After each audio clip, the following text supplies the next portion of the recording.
बिस्मिल्लाहिर्रहमानिर्रहीम। अस्सलाम वालेकुम। अल्लाह पाक ने फजल करम मेहरबानी और इस उम्मीद नाल कि तुसा सारे ठीक ठाक हो सो, बल राजी हो सो, खुश तगड़े हो सो। शुरू करने आज नी वीडियो। अज मौसम काफ़ी अच्छा हो गया, कोई बादल वगैरह छाए हुए हैं और हल्की हल्की बारिश भी हुई है। अल्लाह करे बारिश हो जाए। गर्मी की शिद्दत ही जूँ जूँ इजाफा होना लगा, मुख्तलिफ बीमारियाँ जड़ियाँ वो भी उन्होंने भी इजाफा होना पाया। एक एमरजेंसी नी कंडीशन जी अजकल बहुत ज़्यादा होनी पी है, बच्चों की खास कर जरा मुतासर करनी है और जेड़े ज़्यादा उम्र वाले बंदे ने असाने बजुर्ग उन्होंने की मुतासर करनी है। और बिलखसूस जेड़े सख्त काम करने इस गर्मी ने मौसम या बस या फैक्ट्रियाँ या कारखानियाँ उन्होंने की भी ये बहुत ज़्यादा मुतासर करी है। बहुत सारे लोग समझी गए हो सो मैं गल करना लगा हीट स्ट्रोक ने बारे में। हीट स्ट्रोक या सन स्ट्रोक या उर्दू विच या पहाड़ी जिसी आखने लू लगना, उसने बारे अज गल करसा कि हीट स्ट्रोक होना क्या, इसनी क्या वजूहत होनियां और हीट स्ट्रोक को बचने के लिए क्या क्या इकदाम कर सकने हैं। और अल्लाह ना करे अगर हीट स्ट्रोक ना शिकार हो जाओ तो उसने फर्स्ट एड मैनेजमेंट क्या होनी है, यानी कि उसने जी फौरी तौर पर अस मदद कर सकने वो क्या है। मैं कल या परसों मैं पढ़ना सा लगा सोशल मीडिया पर मुझे पता लगा कि जातला ने मुकाम पर एक गौरमेंट स्कूल एक बच्ची जी है वो क्लासरूम ने अंदर जरा ना उसने हीट स्ट्रोक की वजह से डेथ हो गई है। उसकी वजह क्या है कि एक तो आजकल गर्मी बहुत ज़्यादा है, टैंपरेचर असना काफ़ी ज़्यादा हो चुका है। और दूसरा है कि बिजली वाले भी अल्लाह इन्हों की हदायत है बहुत ज़्यादा तंग किया आया कि बार बार बिजली बंद हो जानी है और बाहर भी हवा वगैरह भी कोई नहीं चलनी होनी और इस तरह के मामलात होने लगे। तो चलो सब तो पहले तकने कि हीट स्ट्रोक होना क्या कि सख्त गर्मी में जिसलै सूरज की रोशनी तुसाने सिरै पर पेनी है और तुसाना सिर नंगा होना आ, कोई टोपी वगैरह नहीं लाई होनी, कोई कपड़ा रुमाल वगैरह नहीं रखा होना और सख्त गर्मी में तुसा बेटा क्या गल है वो बात करनी दोनों उधर देखो। सख्त गर्मी में जिसलै तुसाने जिसम ना दर्जा हरारत या टैंपरेचर है जोड़ा वो 40 डिग्री सेंटीग्रेड तो ज़्यादा हो जाना तो तुसा हीट स्ट्रोक ना शिकार हो जानी हो या तुसें लू लगी जानी है। इस विच होना क्या, इसलिए अलामत क्या होनियां, किस तरह पता चलसी असा कि किसी बंदे की हीट स्ट्रोक होया। तो हीट स्ट्रोक दी जिहड़ियां अलामतां जी उन्होंने सब तो पहले अलामत है कि तुसां जिसम गर्म हो जाना है, ठीक है। उस तो बाद तुसां की बहुत तेज़ पसीना आशना है, पसीना आशने तो बाद पसीना बंद हो जाना और तुसां पसीना खुश्क हो जाना है। ये पसीना जो तेज़ पसीना आशना इसका नुकसान क्या होना कि तुसाने जिसम जो पानी या नमकियात वगैरह होने ना उन्होंने कमी ना बाइस बनना है। उस तो बाद इसकी क्या निशानी होनी है कि बेचैनी होनी है बंदे की, बंदा बेचैन होना है, सुस्ती महसूस होनी है, लागर होना, कमज़ोरी होनी है। उस तो बाद गनूदगी तारी हो जानी है, गशी वगैरह आशनी है, बाज़ात कै या मितली वगैरह भी हो सकनी है और बाज़ात उल्टी भी होनी है। लाजमी नहीं कि सारियाँ लामत हर बंदे भी जिसकी हीट स्ट्रोक होना सारियाँ एक टाइम मौजूद होनी ना कोई ना कोई हो ही सकनी है। जिस तरह हर बीमारी नहीं बेशुमार अलामत होनियां और लाजमी नहीं हर बीमारी नहीं जी सारियाँ अलामत हो हर टाइम मौजूद होवन, ठीक है जी। इस तो बाद क्या हो सकना कि नींद बेहोश या मुकम्मल तौर पर बंदा बेहोश भी हो सकना है, ठीक है जी। ये इसलिए मैन अलामत इन्होंने जी सब तो बड़ी या मैन अलामत है या साइन है ना वो ये है कि तुसाना टैंपरेचर तुसाने जिसम ना दर्जा हरारत है जरा और 40 डिग्री सेंटीग्रेड तो ज़्यादा हो जाना है।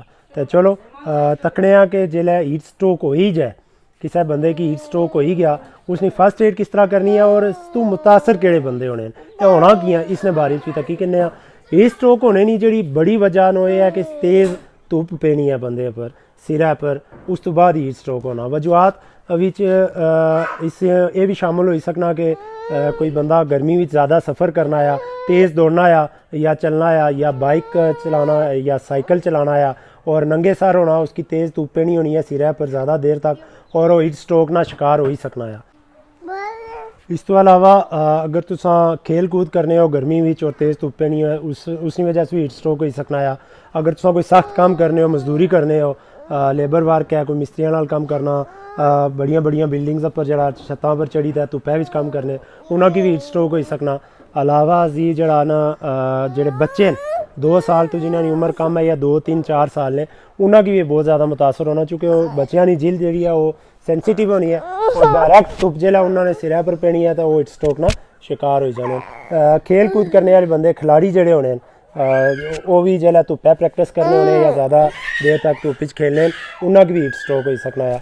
और भी इस तरह नहीं बेशुमार मिसालां, जिस तरह किसी फैक्ट्री विच काम करना कोई बंदा, कारखाने काम करना कोई बंदा, जिस कारखाने या फैक्ट्री च हवा ना बेहतर इंतजाम ना होवे, ਉਹ उत्थे कम करने वाले बंदे ਜਿਹੜਾ ਉਹ ਵੀ हीट स्ट्रोक का शिकार हो ही सकने। हूँ तुस अगर हीट स्ट्रोक ना कोई बंदा शिकार हो गया तो उसकी फर्स्ट एड क्या करनी है, फर्स्ट एड मैनेजमेंट क्या है, इसने बारे गल करने। फर्स्ट एड इसनी है कि हीट स्ट्रोक मैं तुसें दस्या कि बंदे ना दर्जा हरारत है जो जिसम ना वो ज़्यादा हो जाना है, तो फर्स्ट एड इसने ये करनी है कि तुसें इसने दर्जा हरारत की कम करने की कोशिश करनी। बंदे ना जिसम ना दर्जा हरारत ज़्यादा होया होना, उस दर्जा हरारत की असा कम करने की कोशिश करनी है, उस टैंपरेचर ही कम करने की कोशिश करनी है। वो किस तरह करी सकने हैं कि सब तो पहले तो अगर वो कुछ चलना लगाया, कोई धुप्प वाली जगह पर है, उसकी असा सायादार जगह पर बैठासा या लिटाई छोड़सा, अगर वो अजे होश ही है या बेहोश हो गया, ठीक है। अगर होश ही है तो उसकी इस तो पहले कि वो बेहोश हो गए, असा उसकी आरामदेह जगह पर, ठंडी जगह पर, हवादार जगह पर लिटाई छोड़सा।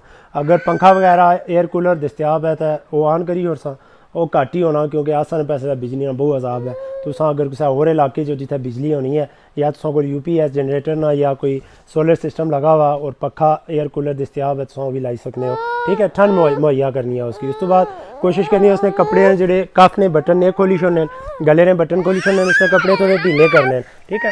वैसे भी कोशिश करो गर्मियाँ भी ज़रा हल्के कपड़े पहने जान, ढीले कपड़े पहने जान, जिन्होंने वेट भी ज़रा कम हो गया, ताकि चूँकि जिले टाइट कपड़े अस लाने हैं ना, जिसम ना जरा टैंपरेचर रेगुलेटिंग सिस्टम होना ना, जरा पसीने वाला निज़ाम है, वो बहुत ज़्यादा मुतासर हो जाना है, जिसकी वजह से बंदा हीट स्ट्रोक का शिकार हो ही सकना है। ठंडी जगह पर लिटाने या बिठाने तो बाद कोशिश करो कोई कपड़ा वगैरह की नींद है उसकी पानी गीला करो। अगर कोई बड़ी चादर है, पतली चादर, उसी पानी विच भिगोई है उसकी, फिर उस बंदे ने अपर रखी छोड़ना ताकि उसी ठंड मुहैया हुआ है, उसका टैंपरेचर ज़रा कम हो गया। अगर वो नहीं था कोई छोटा कपड़ा की नींद है, कोई छोटी चादर की नींद है, उसी पानी भिगोई है ठंडियाँ पट्टियाँ करसा सिर पर, मत्थे पर, ठीक है जी। बगलों ने नीचे, घुटने ने जेह्ड़े नीचे वाली जगह होनी है, और पाउनियाँ जेह्ड़ियाँ तलियाँ होनियां उत्थे भी अस ठंडियाँ पट्टियाँ करी सकने हैं, ठीक है जी। उस तो बाद क्या करना है, उस तो बाद ये कोशिश करो कि उस बंदे की बहुत ज़्यादा मुशाहिदे विच रखना, ऑब्जर्व करना है कि ना हो वो बंदा शॉक ना शिकार हो जाए और कोमा विच लगा जाए, ठीक है। टैंपरेचर असा चेक करने रहा कि बंदे का टैंपरेचर कम होना लगा या ज़्यादा होना लगा। टैंपरेचर किस तरह चेक करी ना, थर्मामीटर की मदद नाल, और इंशाल्लाह नैक्सट वीडियो जी मैं बनासा उस दसा कि थर्मामीटर की मदद नाल टैंपरेचर किस तरह चेक करना। कोई बर्फ़ वगैरह तुम को अवेलेबल है, पानी कोई नहीं है, ठीक है, कोई बर्फ़ अवेलेबल है, तुम उसी कपड़े लपेटी दा उसने टकोर करी सकने हो, ठीक है, ताकि उसका टैंपरेचर कम हो गया। और अगर तुम तकने हो कि उसकी हालत ज़्यादा बिगड़नी लगी है तो फौरी तौर पर रेस्क्यू 1122 की जेह्ड़े भी तुसाने अमदादी रिस्पॉन्स ने अदारे उन्होंने कॉल करी था या एम्बुलेंस कॉल करी था, दूसरा शख्स ही तुम फौरी तौर पर हॉस्पिटल ट्रांसपोर्ट कर सो।